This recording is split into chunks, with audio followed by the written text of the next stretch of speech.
Hiya, I want to talk to you about the temperature checks they're doing with the temperature guns, and I want to read you a post which was on Solutions Empowerment, but I do not know where it was reposted from. And there's a couple of things to think about. The very act of pointing a gun at someone's head and normalizing that, particularly towards, well, anyone's head, but particularly the children, it has to have an effect on you at an energetic level, and it's terribly wrong. But there's also other things to think about too, particularly with regard to your pineal gland, which is vitally important and something which is under constant attack and has been for a long time, because it's the bridge, if you will, or the gateway is probably a better one, to the higher energy realms, the spirit worlds.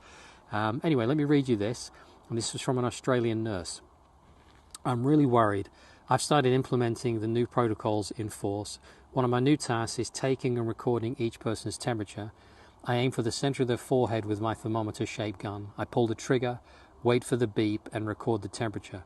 I always apologize to the person before proceeding. After doing this a dozen or more times, I suddenly had a realization. Are we being desensitized to be targeted at the head and also causing potential health issues by aiming an infrared ray to the pineal gland? So I started taking the temperature on the wrist, which turned out to be more accurate given that the forehead is cooler than the wrist and the results differ by more than 1 degree in some cases. I went to a shopping mall and people were lining up to get their temperatures taken by an employee who was obviously not a medic and was not properly educated on how to correctly perform this procedure. Many were shocked when it was my turn and I took the gun that was being directed at my forehead and redirected it to my wrist. I spoke softly but firmly and told the employee that an infrared thermometer must never be pointed at someone's forehead, especially babies and young children. In addition, it requires basic knowledge of how to properly read someone's temperature, i.e., placing a thermometer on the wrist or elbow fold is much more accurate and much less harmful. It was very disturbing to me to observe children getting used to seeing an object the shape of a gun aiming at the forehead and without any negative reaction from the adults as if this was normal and acceptable. As a medical professional, I refused to directly target the pineal gland, which is located directly in the center of the forehead, with an infrared ray. However, most people agree to go through this several times a day. Our pineal glands must be protected, as it is crucial for our health both now and in the future. The pineal gland is a small pinecone-shaped gland of the endocrine system, a structure of the diencephalon of the brain. I hope I said that right. The pineal gland produces the hormone melatonin. Melatonin influences sexual development and sleep-wake cycles.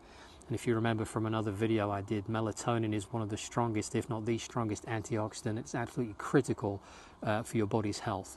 The pineal gland is composed of cells called pinealocytes and cells of the nervous system called glial cells. The pineal gland connects the endocrine system with the nervous system, and it converts nerve signals from the sympathetic system of the peripheral nervous system into hormone signals. Over time, calcium deposits build up in the pineal, and its accumulation can lead to calcification in the elderly. Function. The pineal gland is involved in several functions of the body, including secretion of the hormone melatonin, regulation of endocrine functions, conversion of nervous system signals to endocrine signals, causes sleepiness, influences sexual development, influences immune system function, antioxidant activity. Ask yourself, is it ever wise to aim an infrared laser light at the pineal gland? I'm going to leave you to have a think about that one. If you are subjected to those kind of temperature checks, you might want to redirect that to your elbow fold or your wrist to give them a more accurate reading and to avoid any potential health damage that they are inadvertently being trained to cause in you.